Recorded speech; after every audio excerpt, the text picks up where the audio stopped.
ከ35 ዓመት በላይ የሆኑ ተጫዋቾች የሚሳተፉበት የዓለም ዋንጫ ሊዘጋጅ ነው። የፊታችን ሰኔ ወር በእንግሊዝ አስተናጋጅነት ሌጀንድ ኦፍ ዘ ጌም የሆኑት ማለትም በእግር ኳሱ አንቱታን ያተረፉ የቀድሞ ኮከቦች የሚገናኙበት መድረክ ስለመዘጋጀቱ ተገልጿል። በአውሮፓ ቻምፒየንስ ሊግ የፍጻሜ ጨዋታ ከተከናወነ በኋላ እንዲሁም ደግሞ የ2024 የአውሮፓ ዋንጫ ከመጀመሩ በፊት ባሉት ጥቂት ጊዜያቶች ላይ ነው ይህ ውድድር ይዘጋጃል የተባለው። የተለያዩ አንጋፋ ተጫዋቾች ማለትም ቦናንዛ ወይም በርከት ያሉ እግር ኳስን በትውልድ ቅብብል ያስተላለፉ እንዲሁም አጓጊነቱና ተወዳጅነቱ እንዳይቀንስ የራሳቸውን ትልቅ ሚና የተጫወቱ ከወደ ብራዚል ጆጋ ቦኒቶ፣ ሮናልዲኒዮ ጎቾ እናነሳለን። እንዲሁም ደግሞ ጄኔ ሳይኮይ እና ቴሪ ዳንኤል ኦንሪ ይነሳሉ። በጊዜው እጅግ አስደናቂ የነበሩ ተከላካዮች ማለትም እንደ ሪዮ ፈርዲናንድ አይነት ተጫዋቾችም በዚህ ከ35 ዓመት በላይ የዓለም ዋንጫ ላይ ተሳትፎ የሚያደርጉ ይሆናል ተብሎ ይገመታል። 8 ቡድኖች ይካፈሉበታል። እንግሊዝ፣ አርጀንቲና፣ ብራዚል፣ ጀርመን፣ ፈረንሳይ፣ ጣሊያን፣ ስፔን እና ዩራጓይ በዚህ ውድድር ላይ ይካፈላሉ ተብሎ ይገመታል። ሁሉም ሀገራት የዓለም ዋንጫው ማሳካት የቻሉ ሀገራት መሆናቸው መዘንጋት መቻል የለበትም። በአንድ ሳምንት ውስጥ በተመሳሳይ ስቴዲየም 7 ጨዋታዎችን ለማከናወን መታቀዱን የተገለጸው በተለይ ኤሊት ፕሌየር ግሩፕ ወይም ደግሞ ኢፒጂ ነው ውድድሩን የሚያሰናዳው። እያንዳንዱ ተሳታፊ የሚሆነው የብሔራዊ ቡድን አምበል የሚሆነው ተጫዋችም የዚህ የኢፒጂ ኤሊት ፕሌየር ግሩፕ አባል መሆን መቻል ይጠበቅበታል። ውድድሩ 11 ለ11 ተጫዋቾች የሚገናኙበት ይሆናል። ግን እንደሆኑ 90 ደቂቃ ሳይሆን 70 ደቂቃዎችን እንደሚጫወቱ ተጠቁሟል። ያው ከእድሜም አንጻር ማለት ነው። የአውሮፓ ዋንጫም ከመጀመሩ በፊትም ይህ ውድድር ይጠናቀቃል ሲሉ አዘጋጆቹ አስታውቋል ማለት ነው። በዚህ ከ35 ዓመት በላይ የዓለም ዋንጫ የሚሳተፉ አንጋፋ ተጫዋቾች መካከል ለመጥቀስ ያክል ዩራጋይ እንደነ ዲየጎ ፎርላንን፣ ጀርመን እነ ሳሚ ኬዲራ እና ሜሱት ኦዚልን፣ አርጀንቲና እነ ፓብሎ ዛባሌታ እንዲሁም ሄርናን ክሬስፖን፣ ፈረንሳይ እነ ቴሪ ዳንኤል ኦንሪን እንዲሁም ማርሴል ዴሳይሊን ታካትታለች። ጣሊያን እነ ማሪዮ ማቴራዚ፣ ፋቢዮ ካናቫሮ እንዲሁም ፍራንሴስኮ ቶቲ ይሳተፋሉ። ብራዚልና ሮቤርቶ ካርሎስ፣ ካካን፣ ሮናልዲኒዮ ጎቾ፣ ጆጋ ቦኒቶ ማለት ነው እንዲሁም ደግሞ ሪቫልዶ በዚህ ውድድር ላይ ይሳተፋሉ ተብሎ ይገመታል። እንግሊዝ እነ ሪዮ ፈርዲናንድን ጨምሮ አሽሊ ኮል፣ ፍራንክ ላምፓርድ እና ማይክል ኦወንን ጨምሮ በርካታ አንጋፋ ተጫዋቾች በዚህ ውድድር ላይ እንደሚካፈሉ እንዲሁ ለማወቅ ተችሏል ማለት ነው። ከዛ ውጪ ሁለቱ የፕሪሚየር ሊግ ክለቦች ማለትም አርሰናልና ሊቨርፑል በቪኤአር ቴክኖሎጂ ውሳኔዎች ጋር ተያይዞ በተለይ ያቀረቡት ክስና ቤቱታ ብዙም ለቴክኖሎጂው ለውጥ ፋይዳ አይኖረውም ሲል የፕሪሚየር ሊጉ ቺፍ ኦፍ ፉትቦል በሚባለው ቦታ ላይ እየሰራ የሚገኘው ቶኒ ስኮልስ ተናግሯል። በውሳኔዎቹ መነጫነጭና ማለቃቀስ ሲባስ ብሎም መግለጫ ማውጣት ማንንም አይጠቅምም። ቴክኖሎጂ መሻሻል እንዳለበት ሁላችንም እናምናለን። ሁለቱም ክለቦች በዚህ ውድድር ዘመን ላይ ከቫር ስህተት ጋር ተያይዞ በፕሪሚየር ሊጉ አወዳዳሪ አካል ወይም ደግሞ ለእንግሊዝ እግር ኳስ ማህበር ደብዳቤ ማስገባታቸው የሚታወቅ ነው። በተለይ ሊቨርፑል ወደ ሰሜን ለንደን አቅንተው በቶተናም ሽንፈት ባስተናገዱበት ጨዋታ ላይ በተለይ በመስከረም ወር ላይ ማለት ነው ሉዊስ ዲያዝ ያስቆጠራት ንጹህ ግብ በተለይ ከጨዋታ ውጪ በመባል መሻሯ የሚታወቅ ነው። ከዛ ውጪ አርሰናል ወደ ሴንት ጄምስ ፓርክ አቅንተው በኒውካስል 1-0 በሆነ ጠባ ውጤት የአመቱን የመጀመሪያ ሽንፈት ባስተናገዱበት ሂደት ላይ ጎሏ ስትቆጠር በተለይ 3 የቫር እይታ ውስጥ የገቡ ጉዳዮች እንደነበሩ ይታወቃል። ሁለቱ በተለይ ከቆመ ኳስ ሲሻገር የኒውካስል ተጫዋቾች ጥፋት የአርሰናል ተጫዋቾች ላይ ሰርተዋል በሚል ነው። እንዲሁም ደግሞ አንዱ ደግሞ ጆ ዊሎክ በተለይ ኳሷ ከወጣች በኋላ ወደ ሜዳ የመለሰበት ሂደት አለ የሚል ነገር በግልጽ ሶስቱ ጉዳዮች ታይተው ሶስቱንም ያለፈ ጉዳይ ነው በሚል ንጹህ ጎል ነው በሚል ጎሉ መጽደቁ ይታወቃልና እነዛን ጉዳዮች ሶስቱንም ሂደት አልፎ ጎሉ የጸደቀበት ሂደት ትክክል አይደለም ወይም አግባብ አይደለም በሚል አርሰናል ቅሬታውንም በደብዳቤ መልኩ ማስገባቱ ይታወቃል። ታዲያ የፕሪሚየር ሊጉ ቺፍ ኦፍ ፉትቦል ቶኒ ስኮልስ ቫር ላይ ጥያቄዎች ይነሳሉ። እውነት ነው፣ ተገቢም ነው። እኛ በተቻለን መጠን ክፍተቶች እንዲጠቡ ለማድረግ እየሰራን ነው። በአመት 2 ጊዜ እንኳን ከአሰልጣኞችና ከዳኞች ጋር ስብሰባዎች አሉን።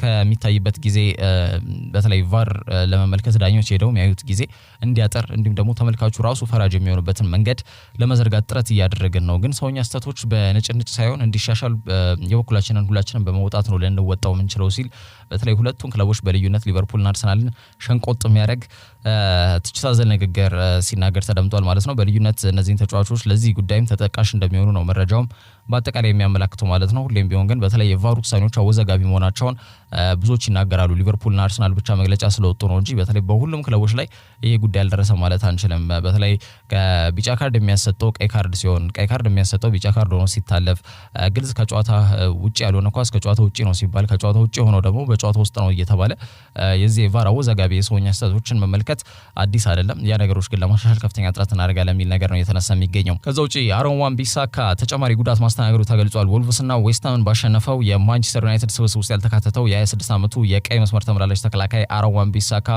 በተለይ በትላንቱ የካሪንግተን ልምምድ አቋርጦ መውጣቱን አሰልጣኙ አስታውቋል። እንግዲህ ወደ ውድድር ሊመለስ ከጫፍ ሲደርስ በድጋሚ ጉዳት ማስተናገዱ አሳዛኝ ነው ሲሉ አሰልጣኙ ጉዳዩን ገልጸውታል ማለት ነው። ቢሳካ እስካሁን ድረስ በጉዳት ምክንያት ወደ 12 ጨዋታዎች አምልጠውታል። አሁን ደግሞ በድጋሚ ጉዳት አስተናግዷል። ምን ያክል ጊዜ ከሜዳ ያርቋል የሚለውን ጉዳይ የሕክምና ምርመራ የሚጠይቅ ጉዳይ ነው የሚሆነው። ከዛ በኋላ እንግዲህ ክለቡ ይፋ ያደርጓል ተብሎ ይጠበቃል ማለት ነው። በዚህ ቦታ ላይ ፖርቹጋላዊ ዲዬጎ ዳሎ ጥሩ ግልጋሎት የሚሰጥ ለክለቡ ጥሩ እንቅስቃሴ እያደረገ የሚገኝ ተጫዋች ቢሆንም የሚነሳበት የመከላከል ክፍተት ማለትም ኦፌንሲቭሊ ወይም ደግሞ ኳሱን ወደፊት ይዞ በመግፋት በአጠቃላይ ከነ ብሩኖ ፈርናንዴዝ ጋር ለመጣመር ጥረት በማድረግ እንዲሁም ደግሞ በዛ ቦታ ላይ የሚሰለፈው ተጫዋች አንቶኒ ሞነጋርናቾ በተለይ ኦቨርላፕ በማድረግ አንድ የተከላካይ መስመር ተጫዋች እንዲቀነስ ከማድረግ አንጻር ኳሶችንም ወደ 16-50 እንዲሻገሩ በማድረግ ጥሩ ግልጋሎትን ይሰጣል። ኦፌንሲቭሊ የሁሉ አትሪቢዩቶችን ዲዬጎ ዳሎ ይሰጣል። ዲፌንሲቭሊ ግን በተለይም ደግሞ ከኳስ ውጪ ከፍተኛ ክፍተት ይነሳበታል። በተለይ 1v1 ላይም ደካማ ነው ወይም ደግሞ አንድ ለአንድ የአጥቂ መስመር ተጫዋቾችን ለመከላከል በሚደረግ ጥረት ላይ ዲዬጎ ዳሎ ላይ የሚነሱበት ጥያቄ ያለ። በአንጻሩ አሮን wan-bissaka የፕሪሚየር ሊጉ ምርጡ ተከላካይ ነው። 1v1 ጋር ተያይዞ ምንም ጥያቄ የለውም። አንድ ለአንድ ሲገናኝ ጥሩ የመከላከል ክህሎት ካላቸው ተጫዋቾች ጥፋት ሳይሰሩ በሸርተቴ ኳስን ከሚያስጥሉ ተጫዋቾች መካከል ቢሳካ በዋናነት ይጠቀሳል። ከሰሞኑ እንደሚታወቀው ማንቸስተር ዩናይትድ ጋር ተያይዞ ሊሳንድሮ ማርቲኔዝ ከሁለት ወር ጉዳት መልስ በተለይ 4 ጨዋታዎች ላይ ብቻ ተሰልፈው ከተጫወተ በኋላ እንደገና ጉዳት ማስተናገዱ ይበልጥ በተለይ ደጋፊዎቹንም ያሳዘነ ጉዳይ እንደነበር ይታወቃል። እንዲሁም አንዳንድ መረጃዎች በተለይ አሰልጣኙ ጥፋተኛ ነው ለሊሳንድሮ ማርቲኔዝ ጉዳት አሰልጣኙ ራሱ ጥፋተኛ ነው የሚል ነገር ከዚህ በፊት ሲያነሱም እንደነበር የሚታወቅ ነው። ምክንያቱም ሙሉ ለሙሉ በተለይ ተጫዋቹ ፊት ሳይሆን ወደ ሜዳ እንዲገባ በመደረጉ ነው ጉዳት ያስተናገደው የሚል ነገር ሲያነሱ መቆየታቸው አይዘነጋም። አሰልጣኝ ቴነ ግን የሕክምና አባላቶች ሙሉ ለሙሉ በተለይ በዚህ ጉዳይ ላይ ተጠያቂ የሚሆኑበት ሂደት አይኖርም። በተለይ ተጫዋቹ ሙሉ ለሙሉ ፊት መሆኑን አረጋግጠን ወደ ሜዳ እንዲገባ ያደረግነው። ግን እግር ኳስ ላይ አንዳንዴ እንደዚህ አይነት ነገሮች ያጋጥማሉ። ከማንም በላይ እኛ ነን በዚህ ጉዳይ የምንበሳጨው። ምክንያቱም ተጫዋቹ ምን ያክል ለኛ አስፈላጊ እንደሆነ እናውቃለን። ግን ልጁ ጠንካራ ልጅ ነው። ስለዚህ ወደ ራሱ ቶሎ ተመልሶ ወደ ጨዋታ ይመለሳል ብዬ ገምታለሁ የሚል ነገር አንስቷል ማለት ነው። አሁን እንግዲህ ዩናይትድ ወደ ቪላ ፓርክ አቅንቶ ከአስቶን ቪላ ጋር የሚያደርጉት ተጠባቂ የ24ኛ ሳምንት የእንግሊዝ ፕሪሚየር ሊግ ጨዋታ ላይ እንግዲህ አሮን wan-bissaka ሊሳንድሮ ማርቲኔዝም ታይሬል ማላሲያም ሜሰን ማውንትም ከዚህ ስብስብ ውጪ ናቸው። ወደ ቪላ ፓርክ ማያቀኑ ነው የሚሆኑት። በቀጣይ ግን ምናልባት የአሮን wan-bissaka የጉዳት ርዝማኔ ጊዜ በጊዜ ሂደት የሚታይ ይሆናል ተብሎ ነው የሚገመተው ማለት ነው። ከዛ ውጪ ሰማያዊ ካርድ በእግር ኳስ ሊተገበር ስለመሆኑ ተገልጿል። ብዙዎቻችሁ ምንድነው ሰማያዊ ካርድ የሚል ጥያቄ ልታነሱ ትችላላችሁ። እንግዲህ ሲምቢንስ የሚል መጠሪያ ስር ለሚሰሩ ጥፋቶች ነው ሰማያዊ ካርድ እንዲሰጥ ከውሳኔ ላይ ተደረሰው። ከ50 ዓመት በኋላ በእግር ኳስ ታሪክ ለመጀመሪያ ጊዜ ይህንን ካርድ እንድንመለከት አይኤፍኤቢ ሊያጸድቀው እንግዲህ ዛሬ ቀንን እየጠበቀ ነው የሚገኘው። የዓለም አቀፉ የጨዋታ ሕግና ደንብ ወይም ደግሞ አይኤፍኤቢ ከውሳኔ ላይ ደርሷል እየተባለ ይገኛል። በዛሬው ዕለት በፊርማው ይህንን ጉዳይ የሚያጸድቀው መሆኑን ማስታወቋል ማለት ነው። ይህም ከ1970 የዓለም ዋንጫ በኋላ ለመጀመሪያ ጊዜ እግር ኳስ የምንመለከተው አዲስ ካርድ ይሆናል ማለት ነው። እንግዲህ ቢጫና ቀይ ካርድ ነው ስንመለከት የነበረው ሁሌም ቢሆን በእግር ኳስ ማለት ነው። በራግቢ ፉትቦል ላይ ወይም በአሜሪካ የዚህ የአሜሪካ እግር ኳስ የሚባለው ውድድር ላይ ይህንን ካርድ ብዙ ጊዜ ይጠቀሙታል። ግን ደግሞ በእግር ኳስ ላይ ሲመጣ ይህ ለመጀመሪያ ጊዜ ነው። አወዛጋቢነቱ ግን እንደቀጠለው ነው አሁንም። ምክንያቱም ብዙዎች አስፈላጊም ነው አስፈላጊም አይደለም የሚልም የራሳቸውን መከራከሪያ ሀሳብ ይዘው እየመጡበት ያለው ጉዳይ ከመሆኑ ጋር ተያይዞ ማለት ነው። ይህንን ሰማያዊ ካርድ የተመለከተ ማንኛውም ተጫዋች ለ10 ደቂቃ ያክል ከሜዳ የሚወገድ ይሆናል። ሰማያዊ ካርድ የሚያሰጡ ጥፋቶች ምንድናቸው ብለን ከጠየቅን ፕሮሚሲንግ የሆነ የማጥቃት እንቅስቃሴን ማቋረጥ በዋናነት ይጠቀሳል። ማለትም ለዚህ ቁልፍ የሚሆነው ምሳሌ በ2020 በአውሮፓ ዋንጫ የፍጻሜ ጨዋታ ላይ በተለይ ጣሊያናዊ ጆርጆ ቼሊኒ ቡካዮ ሳካን ጎትቶ በተለይ ማጥቃት እንቅስቃሴውን ያቋረጠበት መንገድ የሚታወቅ ነው። ያኔ ታዲያ ቢጫ ካርድ ነበር የተመለከተው። አሁን ቢሆን ግን በሲምቢንስ በሚለው ጥፋት ስር ነው የሚካተተው። ስለዚህ ሰማያዊ ካርድ ነበር የሚመለከተው። ይህ ማለት ለ10 ደቂቃዎች ከሜዳ ይርቅ ነበረ።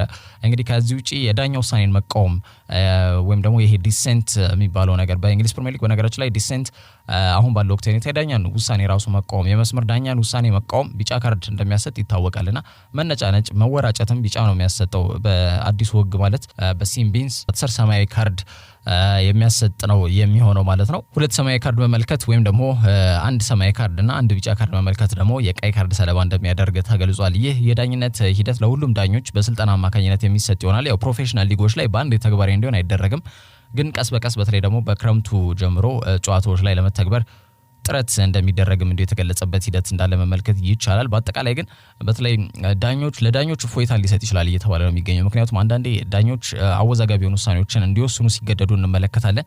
ለምሳሌ ቢጫ ካርድ የሚያሰጠውን ጥፋት በግልፍተኝነትም ሊሆን ይችላል፣ ቆም ብሎ ካለማሰብ ከመዋከብም ሊሆን ይችላል። ከተለያዩ ምክንያቶች ቀይ ካርድ ሊመዙ ይችላሉ። ቀይ ካርድ የሚያሰጠውን ጥፋት ደግሞ ጨዋታውን ላለመረበሽ ሲሉ በይሉኝታ በቢጫ ካርድ የሚያልፉትም ሂደት እንዳለ እንመለከታለን፣ ጥፋቶች ሲሰሩ ማለት ነውና ይህ ሰማያዊ ካርድ ግን እፎይታን ይሰጣል ተብሎ ነው የሚገመተው ለዳኞች። ቢጫም ሆነ በተለይ ለቀይ ካርድ አወዛጋቢ የሆኑ ጥፋቶች በሚሰሩበት ሰዓት ላይ ሰማያዊ ካርድ መሽረጥ አድርገው ለተጫዋቹ መስጠት የሚችሉበት ሂደት ይኖራል ማለት ነው። ለ10 ደቂቃ ተጫዋቹ ደግሞ ከሜዳ ይርቃል ማለት ነው። ምናልባትም ከቢጫ ካርድና በቀይ ካርድ መካከል የሚገኝ ትልቅ ማስጠንቀቂያ ካርድ ሆኖ ለዳኞች የቀረበው ይህ ደግሞ እፎይታን ይሰጣል ተብሎ ነው የሚገመተው ለዳኞች። ለተመልካቹ ግን በአጠቃላይ እንደወደው እግር ኳስ ወደ ፉትሳል እየቀየሩት ነው ባይነካካስ የሚል ነገር የሚያነሱ አሉ አንዳንዶቹ። በአንጻሩ ደግሞ ጥሩ ነው፣ እግር ኳሱ መዘመን እያሳየ ይገኛል። ዳኞች ጥፋት ሲሰሩ ቢጫ ነው ወይስ ቀይ ካርድ የሚል ሊያወዛገቡ የሚችሉ ውሳኔዎች ላይ ቀደም ሲል እንዳነሳሁት ነው አከራካሪ የሆኑ ውሳኔዎች ላይ በተለይ ለመፍታትና እንዲሁም ደግሞ ግልጽ በሆነ መልኩ እፎይታን የሚሰጥ ዊን ዊን ሶሉሽን እንዲሆን ለማድረግ በተለይ ሰማያዊ ካርድ ትልቅ ሚና ይጫወታል የሚሉ ነገሮች የሚያነሱም አሉ ማለት ነው። ይህ ግን አይኤፍኤቢ በተለይ ዛሬ ያጸድቋል ተብሎ ነው የሚገመተው። የፊታችን ክረምት ወር ላይ ደግሞ ወደ ትግበራም ይገባል ተብሎ ይጠበቃል። ስለዚህ በቀጣይ ዓመት የእንግሊዝ ፕሪሚየር ሊግ ላይም በግልጽ በተለይ ይህንን ጉዳይ ልንመለከት የምንችልበት ሂደት ይኖራል ተብሎ ነው የሚገመተው። የሲን ቤንስ ወይም ደግሞ የሰማያዊ ካርድ ትግበራ ከ50 ዓመት በኋላ በእግር ኳስ ለመጀመሪያ ጊዜ የምንመለከትበት ሂደት እንዳለ ብዙዎች እየጠቆሙ ይገኛሉ ማለት ነው። ከዛ ውጪ የእንግሊዝ ፕሪሚየር ሊግ የወሩ ምርጥ ተጫዋች የጥር ወር ማለት ነው የወሩ ምርጥ አሰልጣኝ፣ ምርጥ ተጫዋች፣ ምርጥ ግብ ይፋ ሆኗል ማለት ነው። በአሰልጣኝ ዘርፍ ላይ አሰልጣኝ ሚካኤል አርቴታ፣ አሰልጣኝ ሮብ ኤድዋርድስ፣ አሰልጣኝ ፔፕ ጋርዲዮላና አሰልጣኝ የርገን ክሎፕ የዓመቱ ምርጥ ተጫዋች ዝርዝር ውስጥ ተካተዋል ማለት ነው። ሚካኤል አርቴታ በጥር ወር ላይ ያደረጋቸውን ጨዋታዎች 2 ጨዋታዎች ነው ያደረገው፣ ሁለቱንም ማሸነፍ ችሏል። በተለይ ክሪስታል ፓላስና ኖቲንጋም ፎረስትን ማሸነፍ የቻለበትን ሂደት እንዳለ መመልከት ይቻላል። 7 ጎሎችን አስቆጥሯል በእነዚህ 2 ጨዋታዎች ቡድኑ ማለት ነው። 1 ግብ ደግሞ ተቆጥሮበታል። ሮብ ኤድዋርድስ ሌላው አሰልጣኝ ነው። በዚህ ጥር ወር ላይ 2 ጨዋታዎች አድርጓል። አንዱን አሸንፏል፣ አንዱን አቻ ወጥቷል። ብራይተንን በሜዳው 4-0 ያሸነፉበት መርሃ ግብር በትልቁ ሊጠቀስ የሚችል ነው። ከሜዳቸው ውጪ ደግሞ በርንሌይን 1-1 በሆነ ውጤት ነው የተለያዩት። ስለዚህ አሰልጣኙም እንዲመረጥ እነዚህ ጉዳዮች ግብአት ሆነዋል ማለት ነው። ከዛ ውጪ ፔፕ ጋርዲዮላም ይጠቀሳል። 2 ጨዋታዎች አድርጓል፣ ሁለቱንም ማሳካት ይችላል። በሜዳው ከበርንሌይን እንዲሁም ደግሞ ከሜዳው ውጪ ከኒውካስል ዩናይትድ ጋር ነው ጨዋታቸውን እያደረገው 3-1 እና 3-2 በሆነ ውጤት ማሸነፍ መቻሉም ይታወቃል። እንዲመረጥ ሌላው ምክንያት የሆነ ጉዳይ ነው። ከዛ ውጪ የርገን ክሎፕ እንዲሁ 3 ጨዋታ አድርጓል በጥር ወር ላይ 3ቱንም ማሳካት ይችላል። ቼልሲን 4-1 በሆነ ውጤት ያሸነፈበት መርሃ ግብር ይጠቀሳል። ከዛ ውጪ በርንማውዝን 4-0 እንዲሁም ደግሞ ኒውካስል ዩናይትድን በሜዳው 4-2 በሆነ ውጤት ማሸነፍ የቻለበት መርሃ ግብር ይጠቀሳል ማለት ነው። እነዚህ 4 አሰልጣኞች በዚህ ስታቲስቲክስ አማካኝነት ወይም ደግሞ በዚህ ቁጥራዊ መረጃዎች ምክንያት የወሩ ምርጥ አሰልጣኝ ስም ዝርዝር ውስጥ ስማቸው ተካቷል ማለት ነው። የዓመቱ ምርጥ ተጫዋች ስም ዝርዝር ላይ ደግሞ ሉተን ታውኑ የፊት መስመር ተጫዋች አዴባዮ፣ እንዲሁም ደግሞ የሊቨርፑሉ ብራድሊ፣ የማንቸስተር ሲቲ ኬቪን ዲ ብሩይነ፣ የሊቨርፑሉ ዲዬጎ ጆታ፣ የአርሰናሉ ጋብሪኤል ማጋሌሽ እንዲሁም ደግሞ የቶትናሙ ሪቻርልሰን በእጩነት የቀረቡ ተጫዋቾች ሆነዋል ማለት ነው። የሉተን ታውን ኤላጂ አዲባዮ 3 ጎሎችን ሲያስቆጥር 3 ኳሶችን አመቻችቶ ማቀበል ስለቻለ ነው በእጩነት የተካተተው ማለት ነው። ኮነር ብራድሊ በትሬንት አሌክሳንደር-አርኖልድ ቦታ ላይ እየተጫወተ የሚገኝና ብዙዎች ከቅርብ ጊዜ በኋላ በተለይ በሚያደርጋቸው እንቅስቃሴዎች አድናቆት እየተሰጠው የሚገኝ በሚያደርጋቸው እንቅስቃሴዎች አግራሞትን እንዲሁም ደግሞ በአጠቃላይ ጥሩ እንቅስቃሴና ጥሩ ተስፋ ያለው ተጫዋች የሚል ሀሳባቸውን እንዲሰነዝሩ ምክንያት የሆነ ተጫዋች ነው ማለት ይቻላል። 1 ጎል አስቆጥሯል፣ 3 ኳስ አመቻችቶ ማቀበል ችሏል። አንዴ ደግሞ ግቡን ሳያስደፍር የወጣበት ሂደት እንዳለ መመልከት ይቻላል ኮነር ብራድሊ። ከዛ ውጪ ኬቪን ዲ ብሩይነ 2 ጎሎችን አስቆጥሯል፣ 2 ኳሶችን አመቻችቶ ማቀበል ችሏል። 4 ግብ የመሆን እድሎችን አመቻችቶ ማቀበል ችሏል በዚህ አንድ ወር ውስጥ በዚህ ጥር ወር ውስጥ ማለት ነው። ስለዚህ ስሙን እንዲካተት ምክንያት የሆነ ጉዳይ ነው። ዲዬጎ ጆታ የመሐመድ ሳላህን አለመኖር በሚገባ ሊቨርፑሎች እንዳያስታውሱት ከፍተኛ ጥረት ያደረገ ተጫዋች ነው። 3 ጎሎችን ሲያስቆጥር 2 ኳሶችን አመቻችቶ ማቀበል ችሏል ማለት ነው በዚህ ጥር ወር ላይ። ከዛ ውጪ ጋብሪኤል ማጋሌሽ የተከላካይ መስመር ተጫዋች ነው። ቢሆንም ግን 2 ጎሎችን ከማስቆጠር ወደ ኋላ አላለም። እንዲሁም 2 ጊዜ ጨዋታዎችን ማሸነፍ የቻለበት ሂደት እንዳለ መመልከት ይቻላል። ስለዚህ የዓመቱ ምርጥ ተጫዋች ስም ዝርዝር ውስጥ እንዲካተት ምክንያት ሆኗል ማለት ነው። ሌላው ሪቻርልሰን ነው። በድጋሚ በተለይ የቀድሞ ሪቻርልሰን እየተመለከት እንገኛለን እስኪባል ድረስ በተለይ በየጨዋታዎቹ ጎል እያስቆጠረ ይገኛል። በተከታታይ 7 የእንግሊዝ ፕሪሚየር ሊግ ጨዋታዎች ላይ በየጨዋታው ግብ እያስቆጠረ የመጣ ተጫዋች ነው። ወደ ራሱም የማጥቃት ስልት ወደ ራሱ የቀድሞ ሪቻርልሰን በኤቨርተን የምናውቀውን የጠፋውን ሪቻርልሰን በድጋሚ የተመለከት እንገኛለን እስኪባል ድረስ ጥሩ እንቅስቃሴ እያደረገ ይገኛል። 2 ጎሎችን አስቆጥሯል። 4 ኢላማቸውን የጠበቁ ሙከራዎችም እንዲሁ ማድረግ የቻለ ተጫዋች ነው። ስለዚህ በዚህ ጥር ወር ላይ የዓመቱ ምርጥ ተጫዋች ተብሎ ስም ዝርዝር ውስጥ እንዲካተት ምክንያት ሆኗል ማለት ነው። በምርጥ ግብ ላይ በርናርዶ ሲልቫ ኒውካስል ዩናይትድ ላይ ያስቆጠራት ግብ፣ እንዲሁም ደግሞ አንቶኒ ጎርደን ማንቸስተር ሲቲ ላይ ያስቆጠራት ግብ፣ ኦስካር ቦብ ኒውካስል ዩናይትድ ላይ ያስቆጠራት ግብ፣ ዳኒሎ ብሬንትፈርድ ላይ ያስቆጠራት ግብ፣ ኒል ሞፔ ኖቲንጋም ፎረስት ላይ ያስቆጠራት ግብ፣ እንዲሁም ደግሞ የሼፊልድ ዩናይትድ ብሬንተን ዲያዝ ክሪስታል ፓላስ ላይ ያስቆጠራት ግብ፣ እንዲሁም ደግሞ በአጠቃላይ ሁለቱ ኤብሬቺ ኤዜና ማይክል ኦሊሴ ማለት ነው የክሪስታል ፓላስ ተጫዋቾቹ ሼፊልድ ዩናይትድ ላይ ያስቆጠሯቸው ግቦች የወሩ ምርጥ ግብ እጩ ውስጥ የተካተቱበት ሂደት እንዳለ መመልከት ይቻላል። የዓመቱ ምርጥ ኳስ የማዳን ሂደት በተለይ ወይም ደግሞ ሴቭ ኦፍ ዘ መንዝ ደግሞ በተለይ ማርቲን ዱብራቭካ ሊቨርፑል ያዳናት ኳስ፣ በተመሳሳይ ማንቸስተር ሲቲ ላይም ማርቲን ዱብራቭካ ያዳናት ኳስ በእጩነት ቀርቧል። ጆርዳን ፒክፈርድም ሁለቴ ማለትም ፉላም ላይና አስቶን ቪላ ላይ ያዳናቸው ኳሶች በእጩነት ቀርቧል። ፔትሮቪች ከሊቨርፑል ጋር ያዳናት ኳስ እንዲሁም ደግሞ ኤሚሊያኖ ማርቲኔዝ ኤቨርተን ላይ ያዳናቸው ኳሶች የዓመቱ ምርጥ ግብ የማዳን ሂደት በሚለው የእጩነት ዝርዝር ውስጥ ስማቸውን ያካተቱ ግብ ጠባቂዎች መሆናቸውን መመልከት ይቻላል። ማንኛውም ግለሰብ በፕሪሚየርሊግ.com ኢሜል ያለው የትኛውም የእግር ኳስ ቤተሰብ በመግባት በተለይ ራሱን ድምጽ መስጠት እንደሚችልም አወዳዳሪ አካል የገለጸበት ሂደት እንዳለ መመልከት ይቻላል ማለት ነው። ከዛ ውጪ ከአርሰናል ጋር ተያይዞ የቶማስ ፓርቲን ግልጋሎት በቅርቡ ያገኛሉ ተብሏል። ጋና የተከላካይ አማካይ ለመድፈኞቹ ዘንድሮ ካሳለፍነው የጥቅምት ወር ጀምሮ ወደ ሜዳ ለመመለሱ ይታወቃል። በፕሪሚየር ሊጉ 3 ጨዋታዎች ላይ ብቻ ነው ተሰልፎ የተጫወተው የ30 ዓመቱ ጋና የተከላካይ አማካይ ታዲያ ከጉዳቱ አገገመ ሲባል በድጋሚ ጉዳት ማስተናገዱ ይታወቃል። ሚኬል አርቴታ እኔ ሐኪም አይደለሁም ለምን ያክል ጊዜ ከሜዳ ይርቃል የሚለውን መናገር አልችልም፣ ግን መጀመሪያ ጉዳት ሲያስተናገደበት ቦታ ላይ በድጋሚ ምቾት አልተሰማውም። ለዛም ሲል እንግዲህ ከልምምድ ከቡድኑ ጋር ልምምድ ያልሰራበት ሂደት አለ ሲል እንዲሁ የገለጸበት ሂደት እንዳለ ይታወቃል። አርሰናል እንግዲህ ወደ ለንደን ኦሎምፒክ ስቴዲየም አቅንቶ በለንደን ደርቢ ከዌስትሃም ጋር በሚያደርጉት ጨዋታ ላይ ተጫዋቹ እንደማይሰለፍ እሙን ነው። ከዛ በኋላ ግን ወደ ሜዳ የመመለስ እድሉ ሰፊ እንደሆነ እየተገለጸ ይገኛል ማለት ነው። ከዚሁ ከአርሰናል ጋር ተያይዞ ግን በክረምቱ የዝውውር መስኮት ያኩብ ኪቪዮርን በመሸጥ የአያክሱን ሃይሊ ሬትድ የሆነውን ትልቅ ግምትና ተስፋ የጣለበትን ተጫዋች መካከል አንዱና ዋነኛው የሆነውን ተጫዋች ጆሬል ሃቶን ለማስፈረም ጥረት እንደሚያደርጉ የፉትቦል እንደ መረጃ መላክታል። ተጫዋቹ የግራ መስመር ተመላላሽ ተከላካይ ሲሆን በዮሃን ክራይፍ አሪና በግሉ ጥሩ እንቅስቃሴን ከሚያደርግ ተጫዋች መካከል አንዱ ነው። በመድፈኞቹ የግራ ተከላካይ መስመር ላይ ዩሪየን ቲምበር ጉዳት ላይ እንደሚገኝ ይታወቃል። ዚንቼንኮ ወጥነት የሌለው አቋም ነው የሚያሳየው፣ እንዲሁም የመከላከል ክፍተቱ በትልቅ ይነሳበታል። ከዛ ውጪ ታኬሮ ቶሚያሱ ደግሞ በተደጋጋሚ ጉዳት የሚያስቸግረው ተጫዋች ነው። በተለይ ከፊትነስ ጋር ተያይዞ የሚነሳበት ጥያቄ አለ። ከዚህ ጋር ተያይዞ አርሰናል ይበልጥ እዚህ ቦታ ላይ ትኩረት እንዲያደርግ ምክንያት ሆኗል ተብሏል። አትሌቲክ ዘገባ ደግሞ የሚያመላክተው በተለይ አርሰናል እዚህ ውድድር ላይ ፍላጎቱ ከፍ እንዳለ ነው እየተዘገበ የሚገኘው።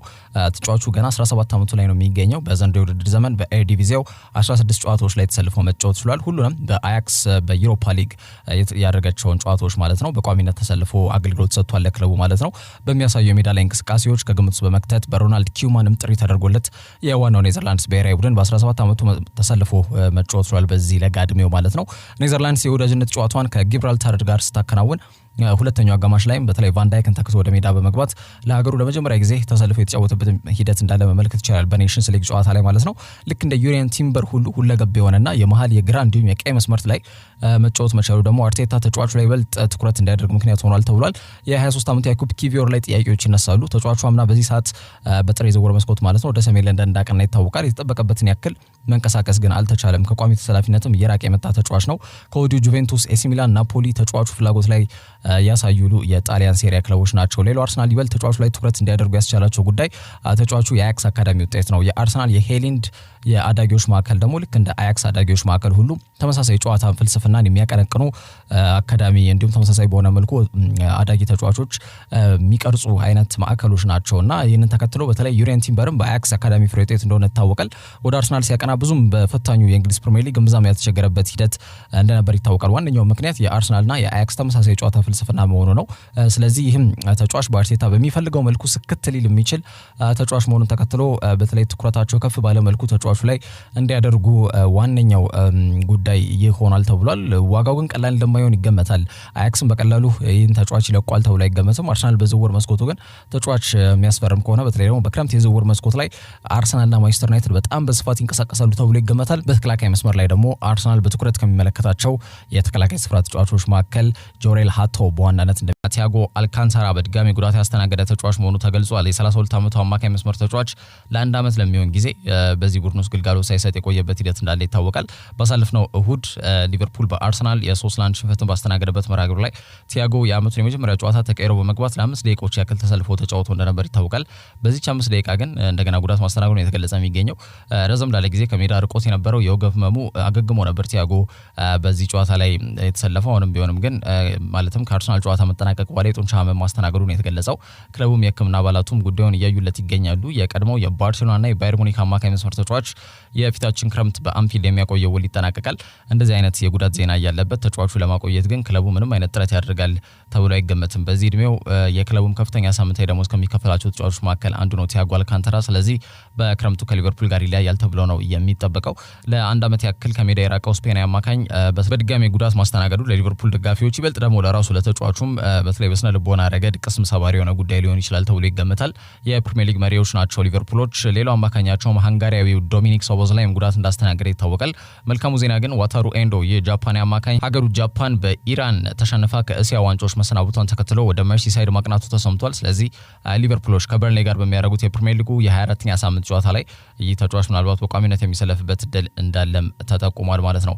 ከዛ ውጪ የአውሮፓ እግር ኳስ አወዳዳሪ አካል ፕሬዚዳንት የሆኑት አሌክሳንደር ሴፌሪን በ2027 ከስራ ገበታቸው በራሳቸው ፈቃድ እንደሚለቁ አስታውቀዋል። ለምርጫ ማይወዳደሩም እየተባለ ነው የሚገኘው። እስከ 2031 ማለትም ለተጨማሪ ዓመታት ተቋሙን ለመምራት የሚያስችላቸው ድምጽ አላቸው።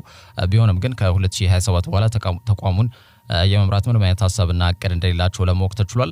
ስሎቬኒያዊው ነገረ ፈጅ አሌክሳንደር ሴፌሪን እዚህ ውሳኔ ላይ የደረሰው ከ6 ሳምንት በፊት መሆኑን ተገልጿል። ግን ይህንን ውሳኔ ለማንም ሳይናገር መቆየቱን ያስታወቀው ትላንትና በፓሪስ በነበረው ዓመታዊ ኮንግረስ ላይ ነው እንግዲህ ሴፌሪን ይህንን ነገር ያስታወቀው። የሱፐር ሊግ ምስረታ የሚባል ነገር እንዲሁም ደግሞ በአጠቃላይ የሁለት ሀገራት ጦርነት ማለትም የዩክሬንና የሩሲያ መሆኑን ነው።